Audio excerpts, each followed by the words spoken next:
Hello, multimatologists.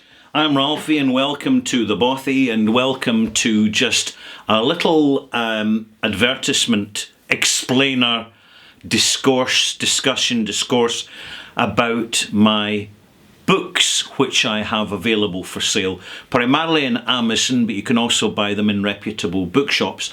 Now, the reason I'm mentioning is that this at the moment, and making a video about this, is because people have been asking me, after I've mentioned about the books being for sale, they've been asking, hey Ralphie, what's in the books? What are the books about?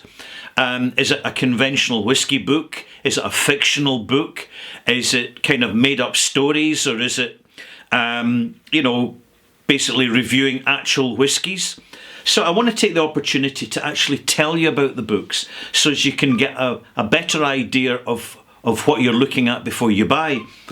These are self-published paperbacks, only available as paperbacks, primarily from Amazon, but again from the larger high street bookshops that care to stock them. My first book is Search for a Whiskey Bothy. It is an autobiography relating specifically to my journey over 3 decades since the mid-1980s with whiskey. The first chapter includes my first experience of raiding my father's drinks cabinet and falling in love with Kahlua, Mexican coffee liqueur. Right, these things happen to 4-year-olds. But then I moved into Glasgow, and I talk about how I first went into a local bar and met people who worked in the whiskey industry, and they saw me taking my time over a single malt, and they got curious, they got interested, they started chatting, and then the rest, as they say, is history. I've learned so much over the decades from just hanging about ordinary folk working in the industry, and I visited the distilleries, and I've been to whiskey festivals, and I joined Glasgow's Whiskey Club, and I built up my own personal whiskey collection. I talk about what I bought in my collection, where I bought the stuff that I put into my collection. I talk about the characters I've met over the years. So this is very much a fact-based, anecdotal autobiography about what brought me to the Bothy. So the final chapter actually brings me to the Bothy here in the Isle of Man, where for the last 14 years roughly I've been doing over 1,000 reviews about whiskey, and basically connecting on a far deeper level with people globally who have an interest in Scotch whiskey and other quality spirits.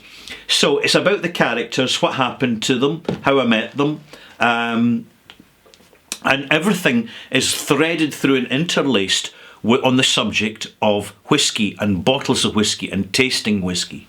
Now, the second book, Stories from a Whiskey Bar, this is the largest book, it's the thickest book here. It's a collection of short stories, which is started off with the material that was too much for the first book.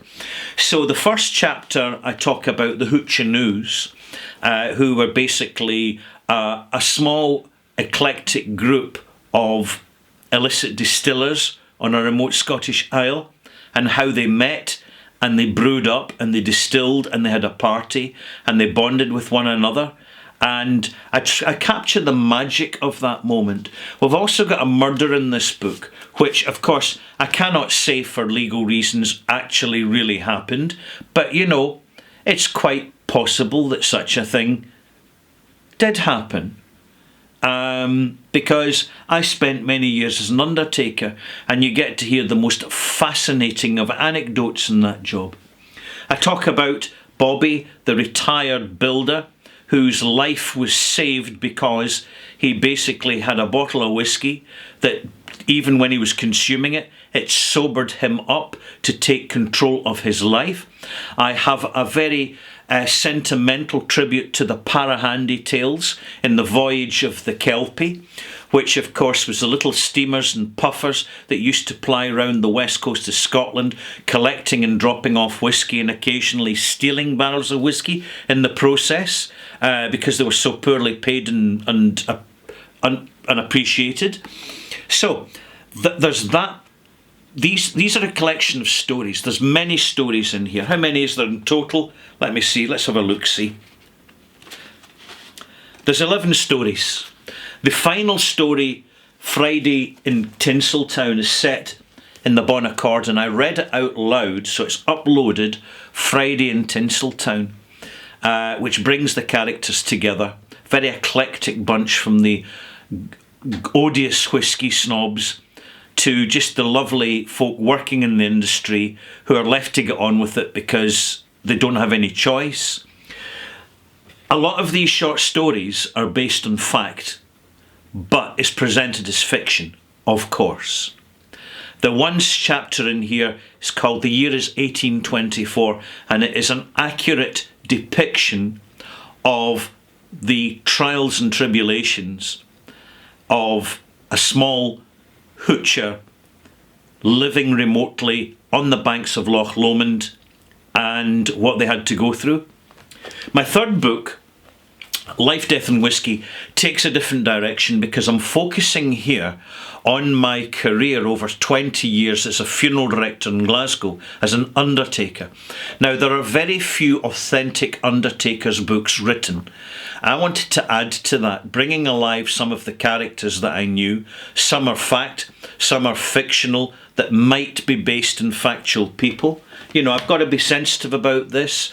I deal with, in this book, I talk about the distressing situations I encountered, the banal situations, the absurdity of some human behaviour, the awfulness of some people, the arrogance, ignorance and indifference of some people who should know better because they regard themselves as clever and successful, but they had poverty in the shadow of their footfall. You know, you could see it clearly. It's a job that really changed my perspective and helped me really connect in a meaningful way with whiskey. Far more than casually. It became more substantial. And my job as an undertaker really, excuse the pun, fueled my whiskey obsession big time, because they were the perfect foils against each other, being so utterly different. So the book, Life, Death and Whiskey, it is, again, I would call it autobiographical fiction, right?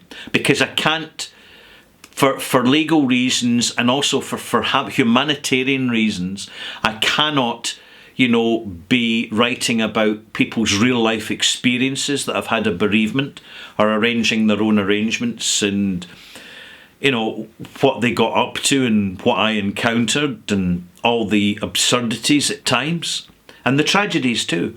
So it's the third and actually the final book in this trilogy that I've written.